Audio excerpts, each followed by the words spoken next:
You're listening to Not Crazy, a Psych Central podcast, hosted by my ex-husband who has bipolar disorder. Together, we created the mental health podcast for people who hate mental health podcasts. Hey everyone, and welcome to this week's episode of the Not Crazy Podcast. I'm your host, Gabe Howard, and with me as always is Lisa Kiner. Hey everyone, today we're going to think about how Mitch Albom said, "Death ends a life, not a relationship." Lisa, I want to give you my sincerest condolences on the loss of your grandfather. How are you and your family? We are fine. Thank you for asking. Are you being sarcastic?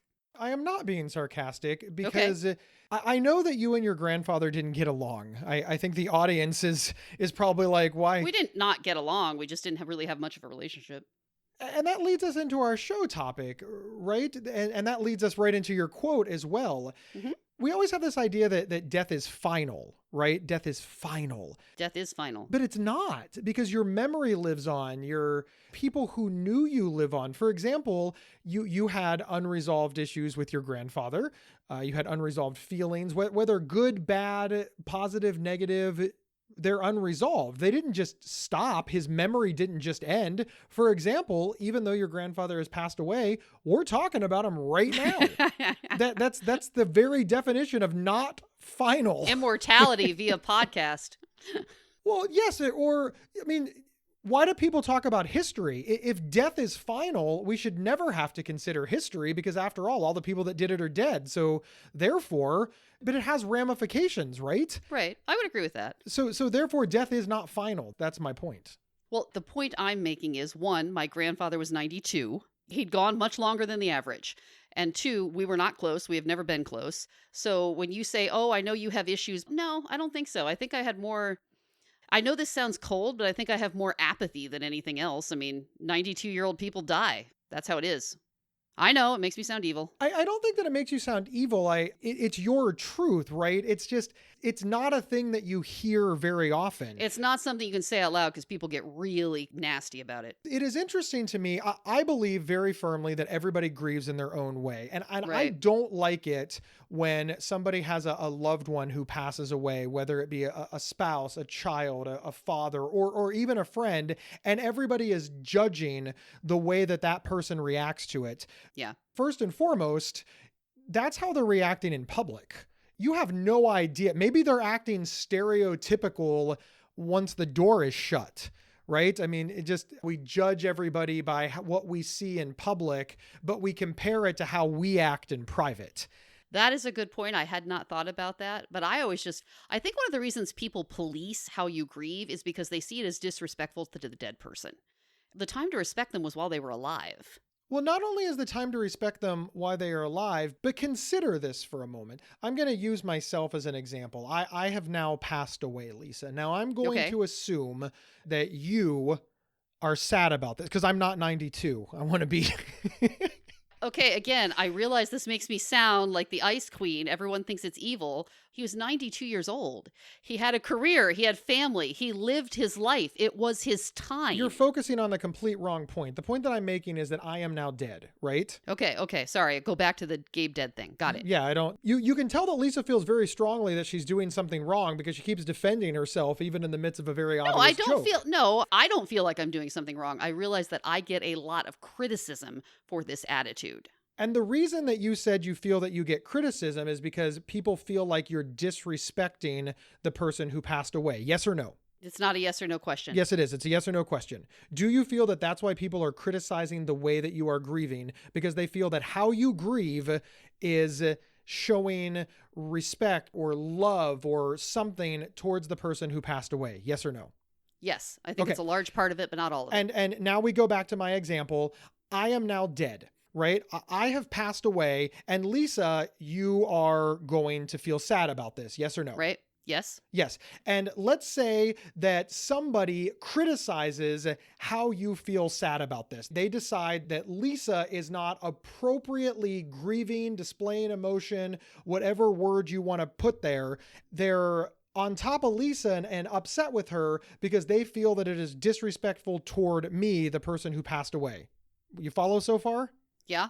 I want to go on record as saying that when I die, however Lisa chooses to handle this is correct, because Lisa's my best friend. I want her to get through my passing. And the last thing I want is for the people around her to jump on her and tell her that what she's doing is wrong. She's got enough to deal with.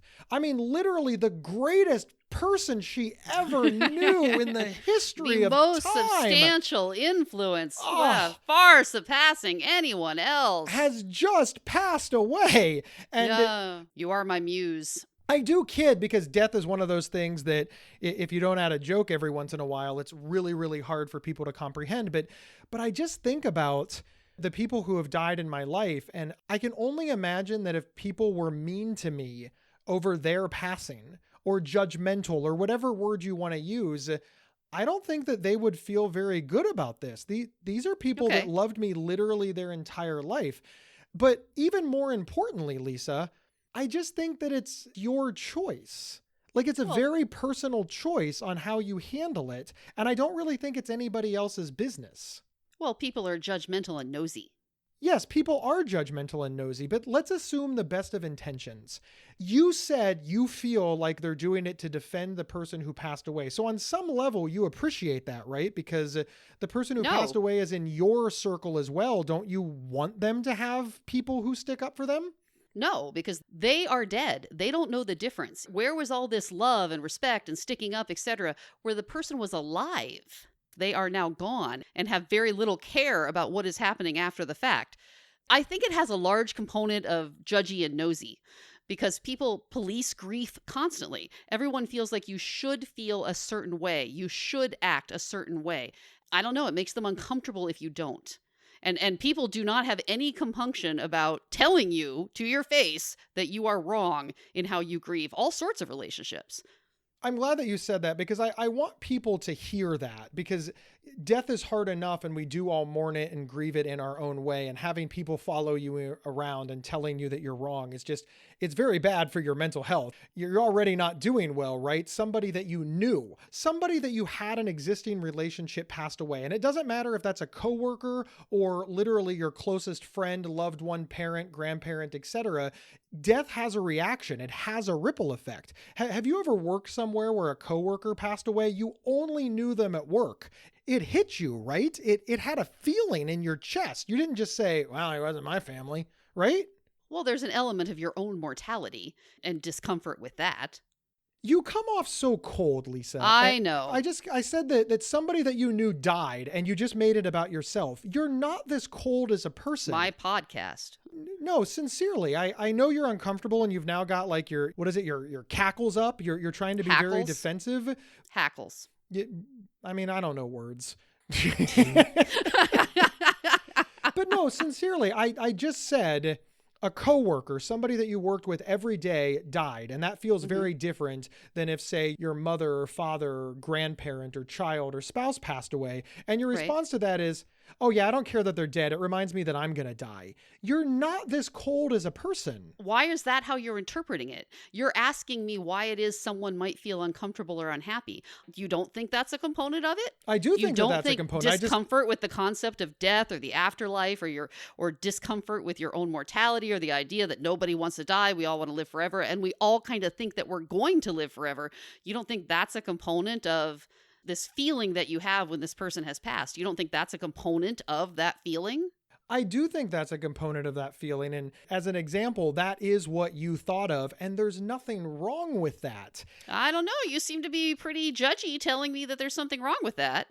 No, I wasn't telling you that there was something wrong with that. I was surprised that that's the first place that you went. I know you very well, Lisa, and I don't believe that that's the first thing that you think. I have seen you run into traffic and risk your own life to save other people. I have seen you sit with people who are in harm's way or dying or in trouble. I once watched you spend 30 hours to return a stray dog to somebody, and I refuse to believe that the makeup of that person honestly feels in her heart of hearts that when somebody dies, it's just a reminder that she's going to die and she could give a rat's ass that they're dead.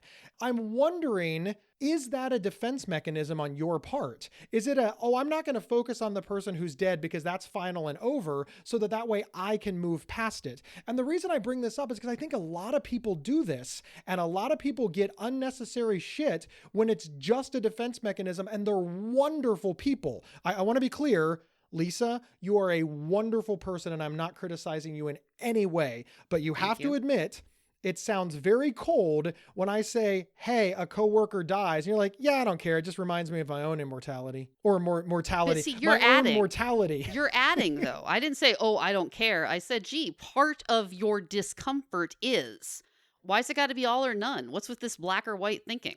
Because that's how people feel about death. For example, you just said death was final, absolute, the end. What's with your black and white thinking? Death is final. Oh, death is very much not final. Don't go there. Don't go there. So let's talk about that for a moment. Let's discuss the existential plane, Gabe. No. Let's actually, okay, yes. One of the things that I think trips people up when they're grieving in their mourning is this idea that death is final.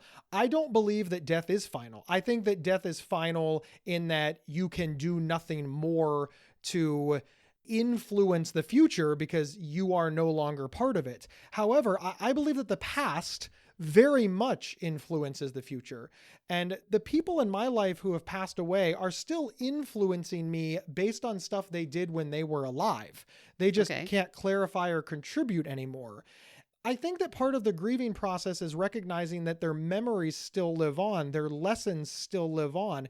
You keep saying that death is final. I do not believe that death is final in that we still remember and react to things that our loved ones or people that we did. But you're mixing together things. When most people say death is final, they're stating almost a religious belief. They're talking about their belief in the afterlife. And you're talking about something else. Religion does not believe that death is final. Well, exactly. That's my point. When you sit there and say, well, death isn't the end, you realize that almost everybody interprets that as a statement of religious belief. That's my point, though. Everybody interprets it differently, but that interpretation seems to rest on the person whom they're talking to because you didn't grieve correctly. You didn't react correctly. You're not handling it in the same way that I do. And I'm trying to explain that we all see it very differently. Religious people see it differently than atheists. Atheists see it different than religious people. And even the religions can't decide. You know, some people go to heaven. Some people go to nirvana. In the religion that I was raised in, we have a limbo. It's all very different and very personal. And I think that this sort of judgment, this sort of assuming that everybody is going to handle this the same way, I just think it impacts the mental health of people who are going through grief almost more than the grief. Yeah, I would agree with that. People are very judgy and nosy, and people are inherently uncomfortable with death. And when people don't know what to say, they either say nothing or they say stupid stuff, stupid, unhelpful stuff. Well, that's very interesting. At the top of the show, as you remember, I said, my condolences on the loss of your grandfather. And you very snarkily said, are you being sarcastic? Well, because you know me. If you were a stranger on the street who said, oh, I'm so sorry.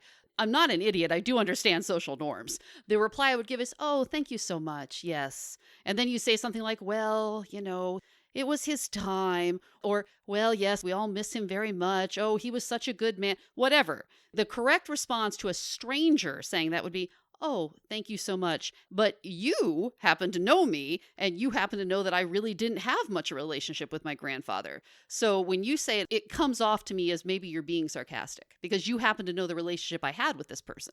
Now, your relationship with your grandfather was strained for a number of reasons. One of those reasons was because your grandfather was an alcoholic. Yes. I don't think it's fair to categorize it as strained because strained implies that there's this heavy level of activity on both ends. I would say that, again, more of an apathy thing. I really didn't have much of a relationship with my grandfather. You spent every holiday with him. Well, yeah, but in the company of other family. It wasn't just him. You act like you hadn't seen him in years. No. I saw him all the time. Exactly. But it's not like outside of family get-togethers where there's tons of other people there that we were, we didn't call on the phone or write letters individually to one another or anything like that. You were Facebook friends. He is strangely the biggest social media user. He was the first person I ever met who was on Twitter. I don't know why. I don't know what was up with him and social media. Lisa, anyway. I don't want to get in a semantics argument with you. Whether you call it strained, whether you call it apathetic, whether you call it you just didn't care, the words are really irrelevant. The fact of the matter is that your relationship with your grandfather was not good, and now that he has passed away, this is influencing how you're going to move forward, how you're going to grieve, how you respond, how sad you are. And I think that the audience would like to know, okay, well, what did this man do to you that made you dislike him?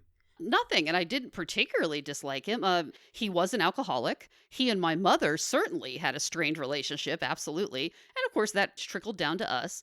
I think when most people think of grandparents, it's because of that bond you formed with your grandparents as children.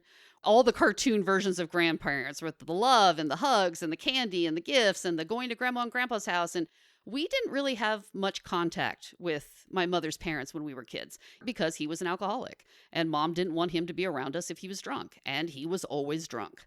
So I think that's probably one of the reasons I have kind of this apathetic thing, is that I didn't really have that grandparent bonding thing going on with my mother's parents. Now, I had that with my father's parents plenty. No problem. I had plenty of grandparents. I was not lacking for grandparentness. But if you don't form that bond in childhood, I think, it's not like you're suddenly going to go do it when you're 30. Lisa, are members of your own family giving you shit for how you're responding to your grandfather's death? No, because I'm not an idiot and I can absolutely police it. And most of them don't listen to this podcast, so I should be okay. When you say police it, do you mean you're lying to them? You're pretending that you're sad? I would not categorize it as lying, but yes, I certainly am going, oh, yes, this is so sad. Yes. Yeah, I don't really feel this way. Well, again, I'm not happy the person is dead or anything. I just don't particularly have strong feelings about this. I understand the whole concept of just because you don't want somebody to eat at your table doesn't mean that you want them to starve. Right. And I get that. You weren't rooting for anything bad to happen to him. Just it's life moves on. Not much has changed for you. Yeah, almost nothing has changed for me. Do you feel bad about this? Only because this, of course, has had an impact on my mother, her sisters. This is having an impact on other members of the family who I do care about and love and have an ongoing relationship with. But as for him, yeah, whatever. There were plenty of other 92-year-old men who died that day. I'm not particularly worked up about any of them either. Lisa, in some ways, you're one of the most mentally healthy people I know. You have excellent boundaries. You're really good at managing your family. I look up to you in this way. This is in part just a function of the people you know. But yes. Yes, but I'm mentally healthier than you. But we'll talk later. Low bar. Anyway. But a lot of people feel very badly about this. When the people come up and criticize how they grieve, they don't have this devil-may-care cavalier attitude that you have. It impacts them very much, and they feel like they're bad people for this. How did you get to this point? Do you just not care what other people think, and this is just like a skill that you developed? Is this your first day? For God's sakes. No, I'm being serious, Lisa. A lot of people would feel very, very badly. People constantly feel that they're not grieving right, and that people are criticizing them, and that makes it worse. And you're just like, just ignore it, which is literally the equivalent of just lose weight, just cheer up, just make more money. I know. Anybody listening to this, they may want to be you, but they don't know how to be you. And every time I ask you a direct question about how can people manage this in their own lives, if they're going through this and they feel this way, your answer seems to be, well, stop it. Unfortunately, I don't have a better answer. I don't know. Maybe part of this is just inherent personality. In general, I don't care that much about what other people think. I certainly don't care as much as you do. Well, nobody can care as much as I do. I have an anxiety disorder, paranoia. I care what everybody thinks all the time, always. In fact, I can tell that somewhere in the world, somebody who has never met me is thinking something negative, and now my whole day is ruined. That is true, actually. It's very sad. It is very sad. But Lisa, sincerely, people listening to this, they feel bad that they are not reacting correctly. What advice do you have for them to move forward? The same advice that I have for everyone. If someone says to you, you are doing something wrong, you must analyze this. Are you doing something wrong? If the answer is no, then who cares? You don't need to listen to this person who tells you this. You know in your heart that you're good. You don't need to listen to this person. Stop listening to them. But if you, in your heart, you think, I am doing something wrong, then change your behavior. So when people say, you're making me feel guilty, okay, no, you can't make anybody feel anything. If you feel guilty, it's because you know you did something wrong. Because if you didn't do anything wrong, you can just dismiss this person. So you're saying that you would you would do a chain analysis and you would evaluate it. You'd be like, okay, this is how I feel. This is what the person is saying. And you would back it up and see if they intersect in any way. Right. And if they don't, then you can safely ignore them. Lisa, I know that in your particular case with your grandfather, the closest members of your family, for example, your mother, are apathetic like you are. But I don't think that's fair to say. You said that your mother and you had the same response to this. I never said that. I wouldn't say that my mother is apathetic about this, if for no other reason than because she cares about the reaction of her sisters. Have you told your mother how you feel about this, or are you pretending that you have a more deep investment to save your mother's feelings? No, I don't need to pretend for her. She won't be offended by it. Okay, but what if your mother was offended by it? Then I would pretend. You would pretend. And do you feel that pretending is the best policy? I don't really think there's a wrong answer here, but every answer, of course, has a pro and a con. Well, there's two sides to it. There's the effect on everyone else, and then there's the advantage to you. Pretending to have a deeper emotional investment than you do perhaps makes other people feel better. It makes them not as sad. They don't have to deal with it. And if these are people you care about and you have that ability, why wouldn't you? Someone they care about just died. You don't want them to have to deal with you. Why wouldn't you do that if you could? And then in terms of the benefit to you, it's that you don't have to listen to any criticism. So it's win-win. The reason that I don't think it's win-win is because, of course, the less you tell those closest to you, the less they know you.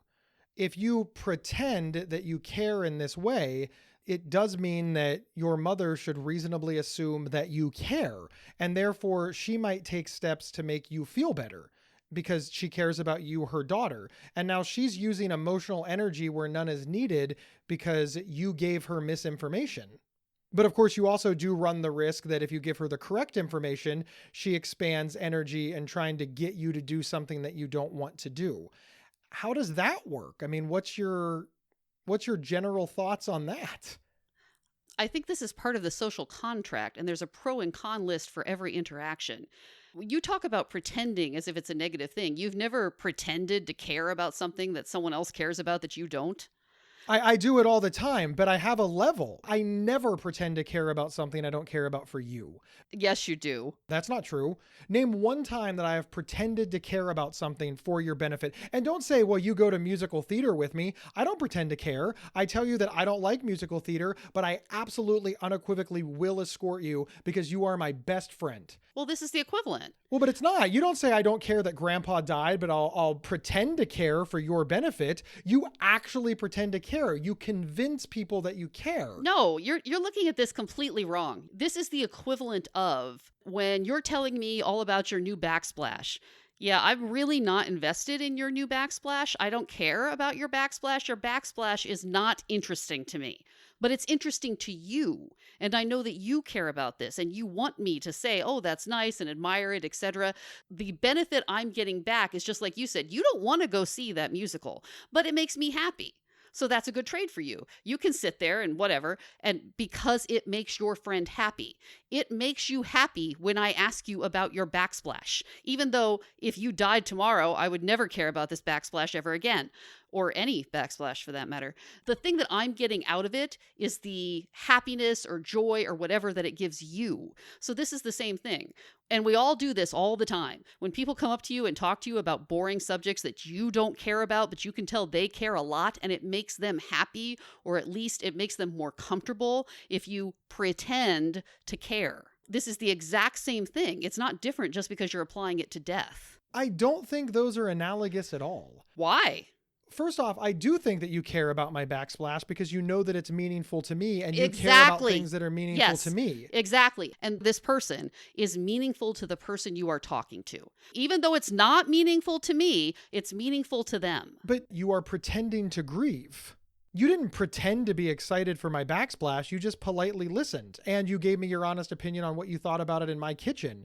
You didn't pose with a selfie. You didn't take home samples. You didn't tell me that I should give tours. You didn't tell me that I should, oh my God, that's the greatest. There's levels. There are levels. And I've certainly done stuff like that in the past for things I don't care about on your behalf. And you have for me as well. I don't think that's true. I have never once lied to you.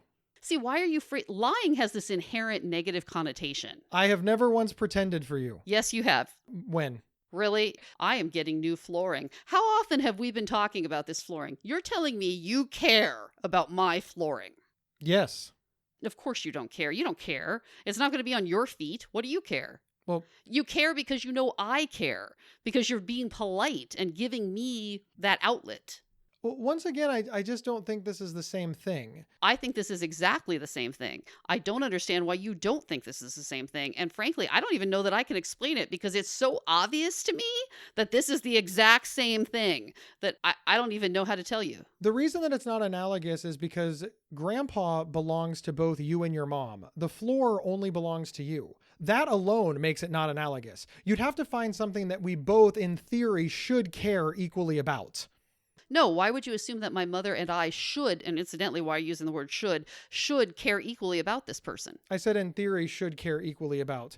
But why in theory? Why at all? Why is that a thing? Because otherwise you wouldn't be doing anything wrong. If it's well understood that you are supposed to care less about your dead loved one than another person, then there's no reason to tell you that you're grieving wrong. That person couldn't possibly understand it after all because they're two separate relationships. That is well understood. Everybody expects you to grieve more for a spouse or a child or a parent than you do for a second cousin. I disagree with that completely. I think that they expect you to grieve differently. I don't think it's a more or less. I think it's a differently. And once again, your example is about something that I do not own.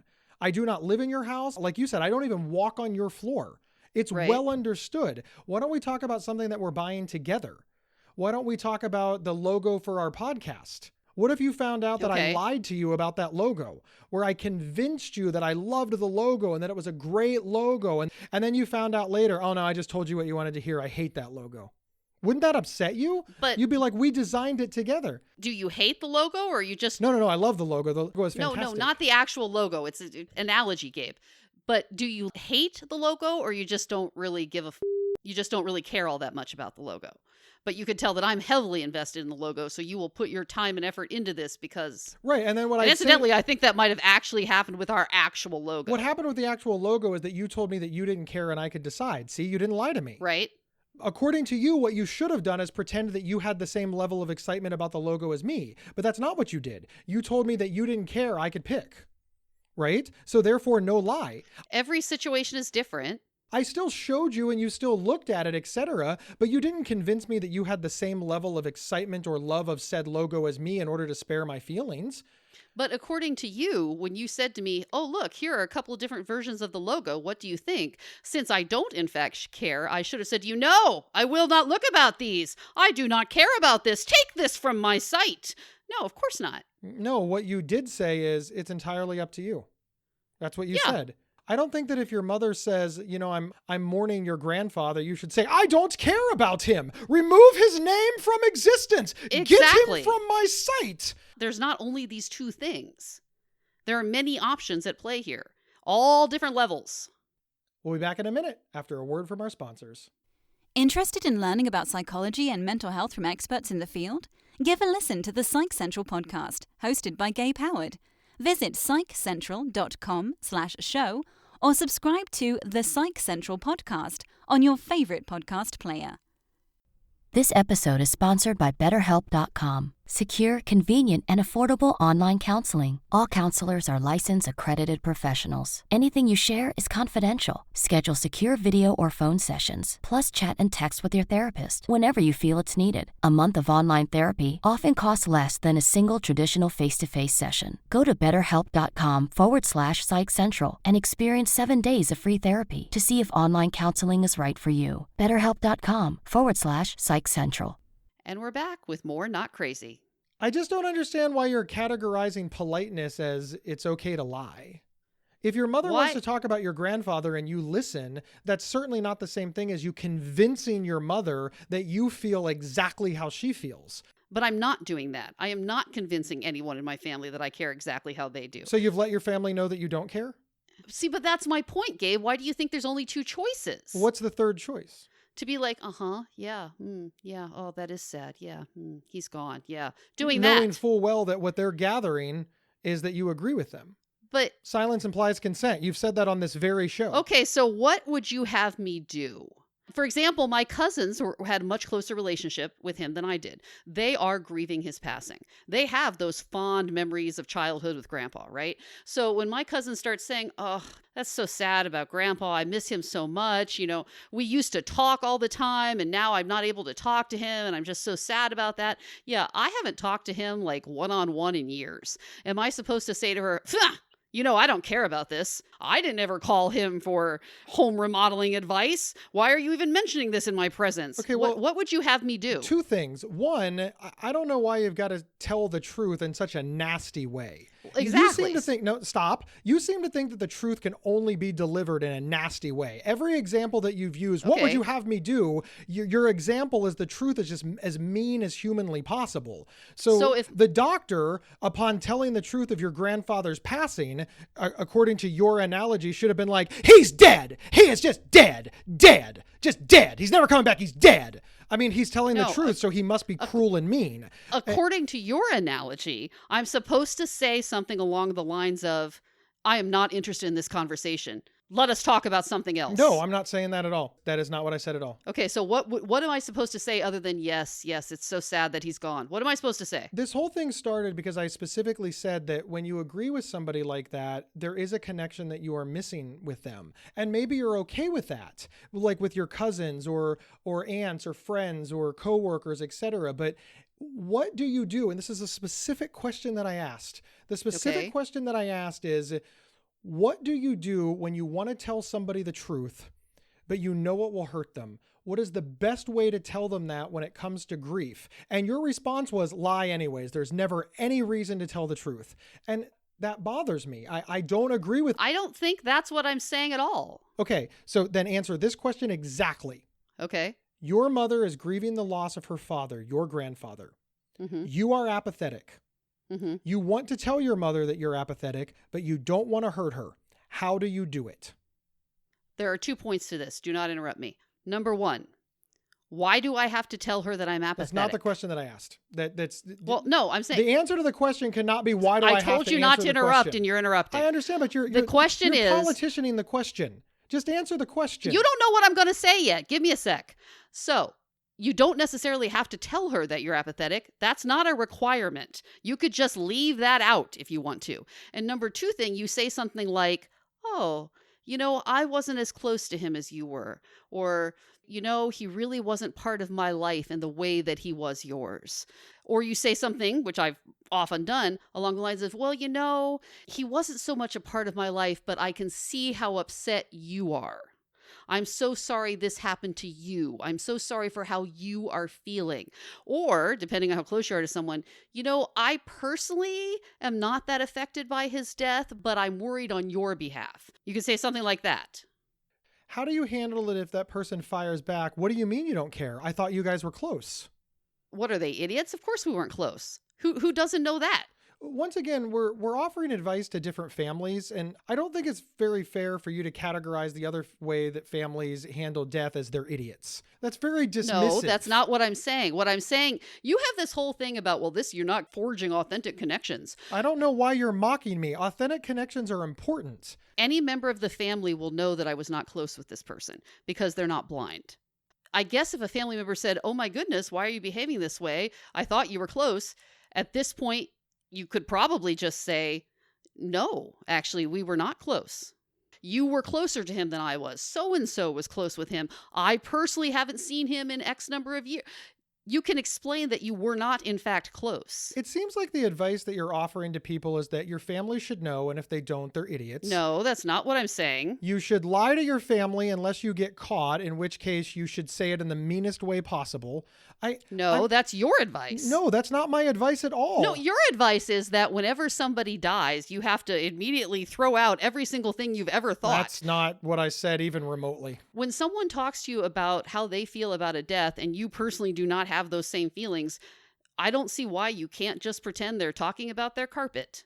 You personally don't care about their carpet. Well, okay. But part of the social contract is that you pretend to care about their carpet. I can't do that because they're my family and they're not idiots, so they already know that I don't care, so they bring it up to me. Do I try to convince them that I do in fact care by doubling down on the lie and, of course, the aggressively mean way?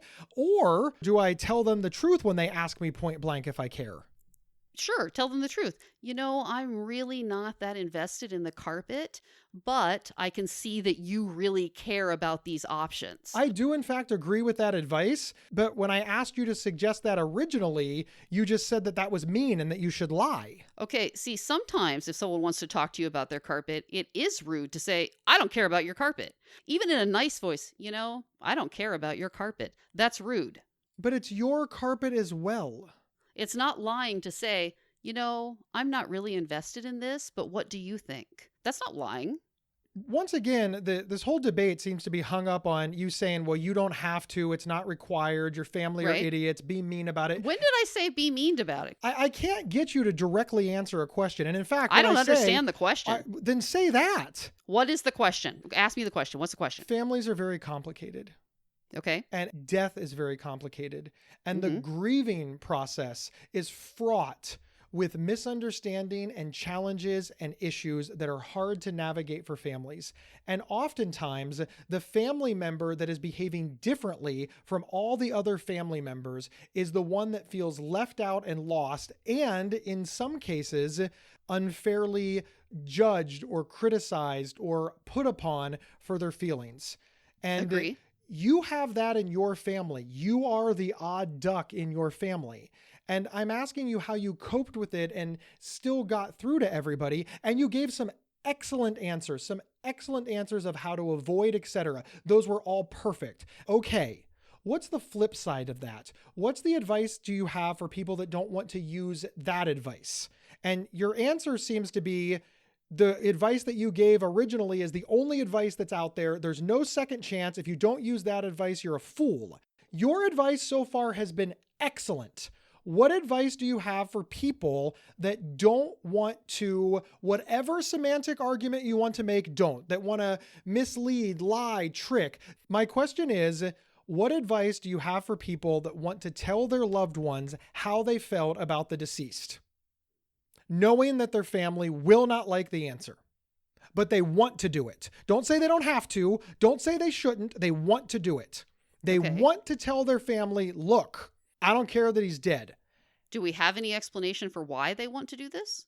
They didn't like the guy. Maybe he was abusive towards them, or she was hurtful to them. And they, for their own mental health, are getting sick and tired of hearing how great the deceased was, knowing that person hurt them in some very traumatizing way. And also, not for nothing, they now look around at their family and they think, well, you're clearly not on my side, considering that person is now a hero. In this scenario, does the surrounding family know the backstory and are deliberately ignoring it? Or does the surrounding family not know? No, of course they know. And chances are this person was dismissive, emotionally abusive, etc. to them as well. For example, much how it was in your family. Your grandfather wasn't any nicer to the other members of your family. They just, for whatever reason, didn't cut him off. I never cut him off. I just didn't have a relationship with him. And it wasn't that he was mean. He was drunk. What you're describing is a family where the abuse is understood, everybody knows about it, yes, and someone is actively denying the truth of the abuse to someone. So in your scenario, let's say Uncle Bob abused Jimmy when he was a child. And now Mary is talking about Uncle Bob. Uncle Bob has died. Mary and Jimmy are talking. Mary knows well that Uncle Bob abused Jimmy and is now saying nice things about Uncle Bob. Yes. Your question is, what should Jimmy say to Mary about Uncle Bob? Yes. But again, Mary knows that Uncle Bob was abusive, and she's saying this stuff anyway. What, she's actively denying the abuse? She's saying all of these nice things even though she knows this backstory? Yes, much Okay, like but if someone is actually doing that, then they clearly don't care about you or your thoughts or your feelings. No one cares about how Jimmy feels about this. Mary is being actively mean to poor Jimmy. So I don't think Jimmy owes her anything. Well, first off, Jimmy doesn't owe her anything. I'm saying that Jimmy wants to advocate for himself. He wants to remind everybody that, hey, this person wasn't so great. I think you've forgotten that. Okay. Well, why doesn't he say that? Jimmy well can. I keep asking you, how do you recommend that Jimmy remind people that this happened? And this is why he feels this way. Exactly that way. He says, look, I understand that you all had a different relationship with this person, but this is the relationship I had. And therefore, I don't really feel like saying any nice stuff right now. And then how does Jimmy handle it when the family turns on him? Because, for example, you didn't choose to say that because in your words, your family would come after you. You are completely misunderstanding. Okay, then please this. explain it better. Jimmy has three options. He can either just bite his tongue and wait for it to be over. He can get up and leave and not participate. Or he can say, look, stop it. Again, I understand that there are multiple options. But I want you to respond to the option that I'm saying that Jimmy wants to choose. Okay. And your answer to that is always, well, Jimmy can choose different options. I don't think the option he's choosing is a good one. That doesn't matter. That's not the question that you were asked. Okay, the question is, what should he say? He should say exactly what I just said. Look, I did not have that relationship with him. He was not a good person. Yes, I completely agree with you. How should Jimmy handle the fallout from that? What is the fallout? The family tells Jimmy that, oh, you're just cold-hearted. You're reacting wrong. You're not doing it right. Why don't you care? Oh, he asked for forgiveness for that. So basically what you're saying is the family is abusive to Jimmy. No, I'm not saying that at all. How do you figure that's not abusive? If I tell you how I feel about someone who's died, and this is your response to what I've just shared with you, how is that not a horrible thing on your part, a horrible abusive thing to say? So you're asking me how Jimmy should react to the abuse he is now suffering from his family. I've personally witnessed your family do this to you, and you do not categorize it as abuse. You categorize it... You have never witnessed this. Yes, I have. And you categorize it as, look, it's not abuse, Gabe. They don't understand. Emotions run high. They see it differently. Disagreements happen. Families are complicated. By the way, I completely agree with you. All those things that you tell me are true. The fact that your aunts see your grandfather differently than you do, and they tell you that, is not them abusing you. It's them disagreeing with you. It can't possibly be abuse when somebody disagrees with an assessment. They're not abusing you. It depends. They just don't think that grandpa being drunk his entire life was abusive. And them telling you that is not them abusing you. And I don't understand why you think that it is. Okay, but you keep flipping back and forth between this hypothetical scenario you've created and my family. These are not equivalents. Yeah, the hypothetical scenario is exactly your family. No, it's not. Yeah, it is, 100%. No. Yes, 100%. No. 100%. Okay, I don't know what to tell you. You keep flipping back and forth between these two things that are not comparable. They're completely the same. The example that I'm using is an example of your family. My grandfather was never abusive to me. Being drunk is abusive. It just is. You've decided that abuse is only violence, like hitting. You can. Well, there's other forms of abuse, but yeah, some sort of active malice, yes. Right. So you think addicts being addicts is inherently abusive?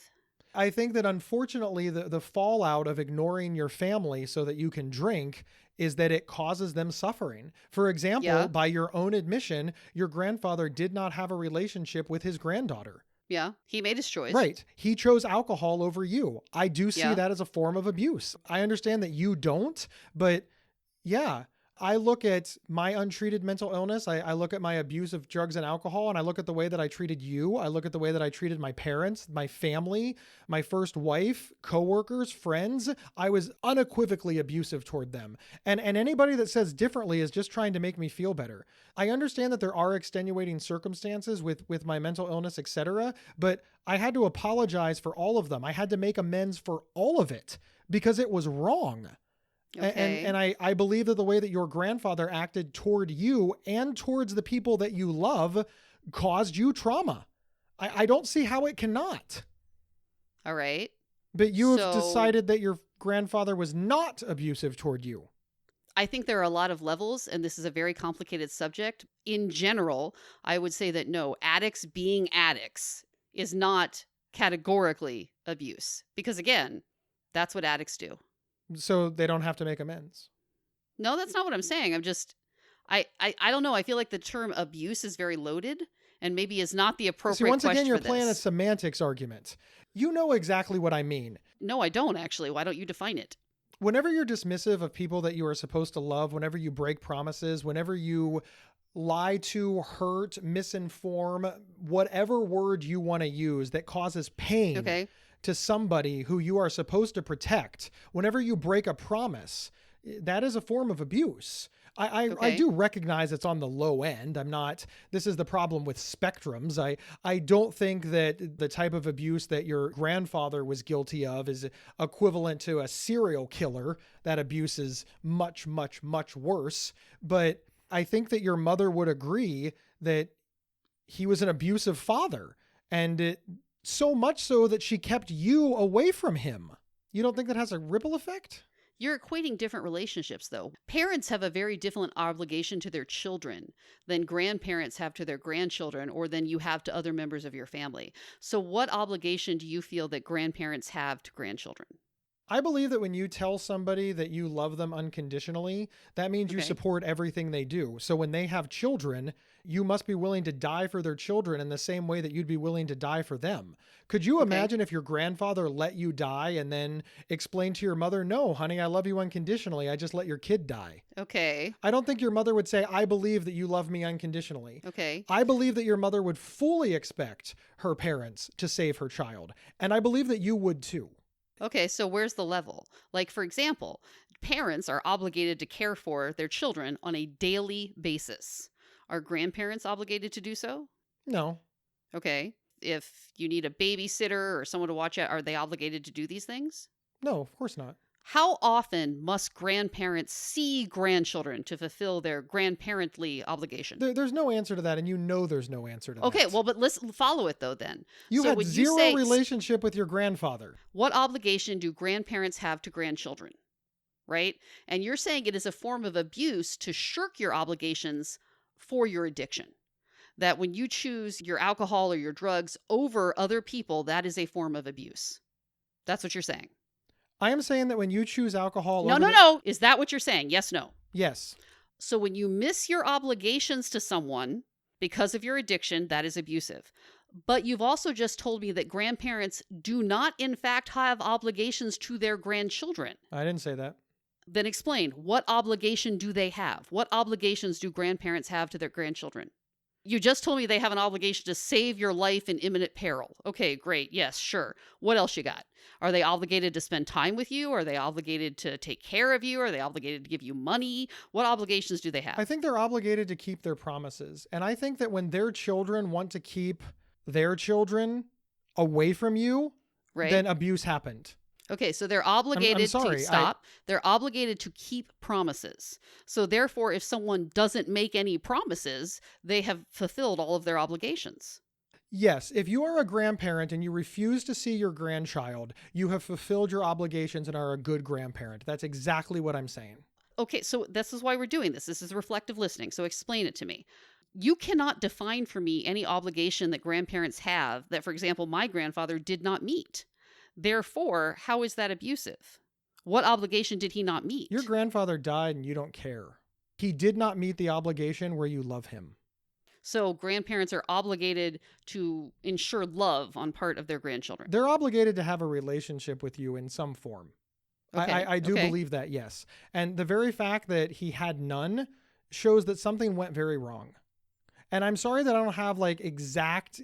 You seem to want exact, but even America doesn't have exact. You know, what's the legal definition of pornography? We don't know, but we know it when we see it. That's the legal definition. That's a problem. I'm not saying that it's good or bad.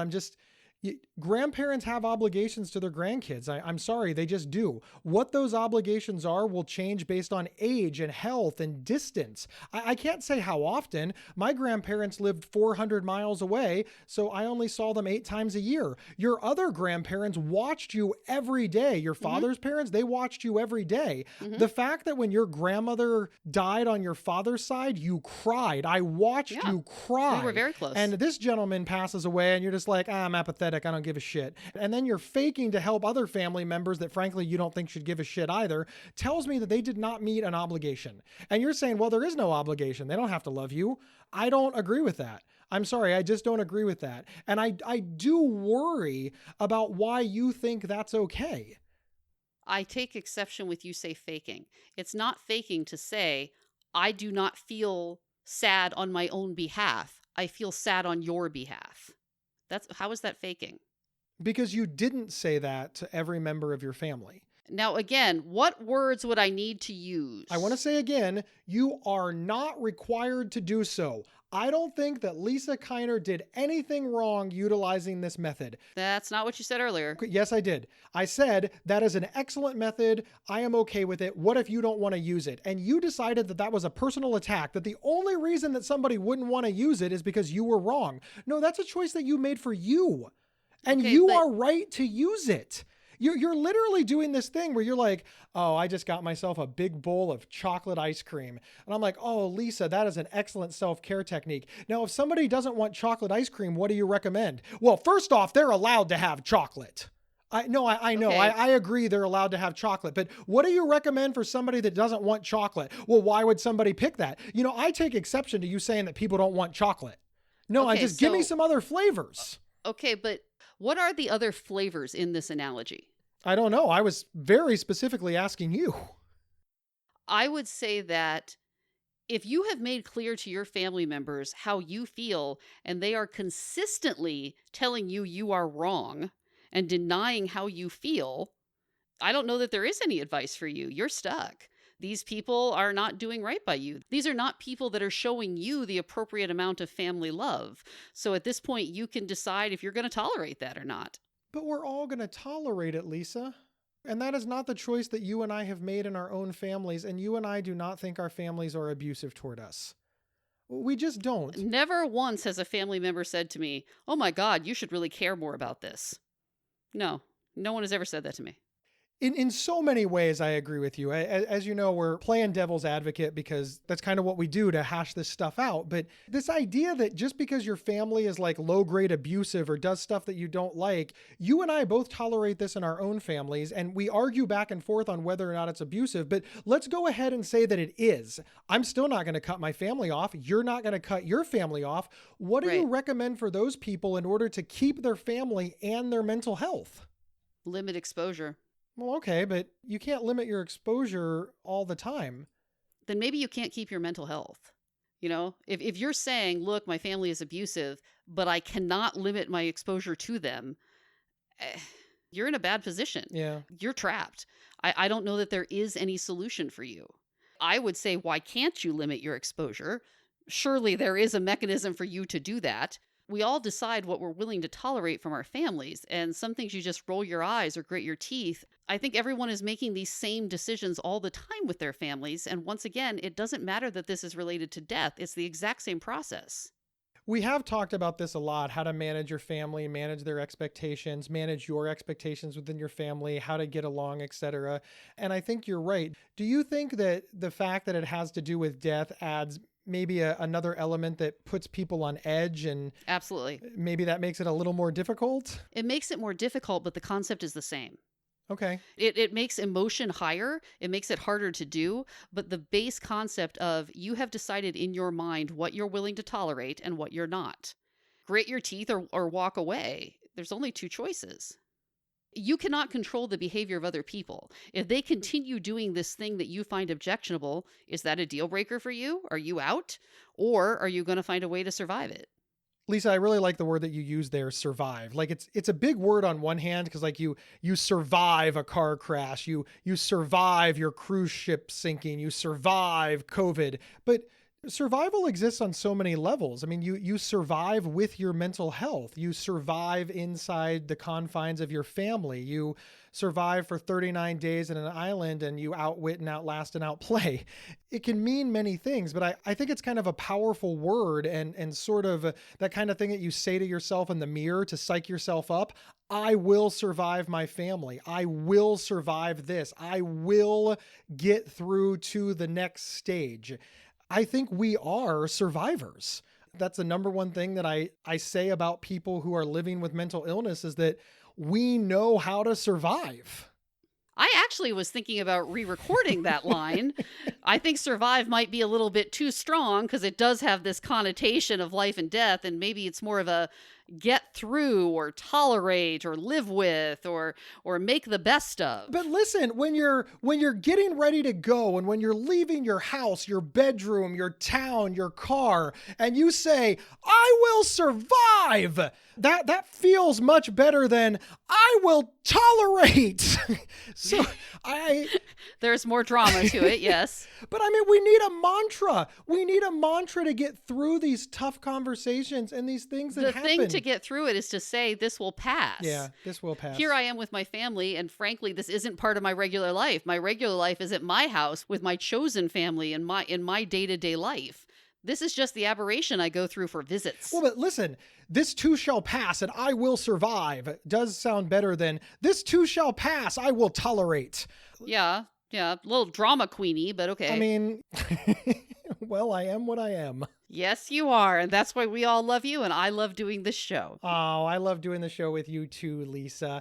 I am the author of Mental Illness is an Asshole and Other Observations. There is time to get it for the holidays, so order it now on Amazon.com.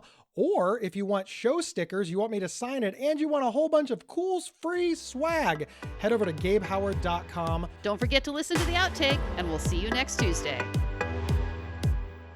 You've been listening to the Not Crazy podcast from Psych Central. For free mental health resources and online support groups, visit psychcentral.com. Not Crazy's official website is psychcentral.com/notcrazy. To work with Gabe, go to GabeHoward.com. Want to see Gabe and me in person? Not Crazy travels well.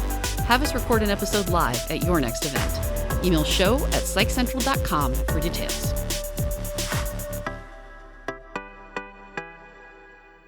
Okay, ready? Yeah. Okay, we got to start again. I keep saying let's start, and then you start talking again. I'm going to say let's start, you stop talking. What are you talking about? Don't say anything. Okay, Nope. but I don't understand what you're talking I about. literally said don't say anything. All right. I just don't understand where we're going. I want to start the show again. Like you're like from the beginning, like you're going to say welcome everyone to Not Crazy? Why would you think that?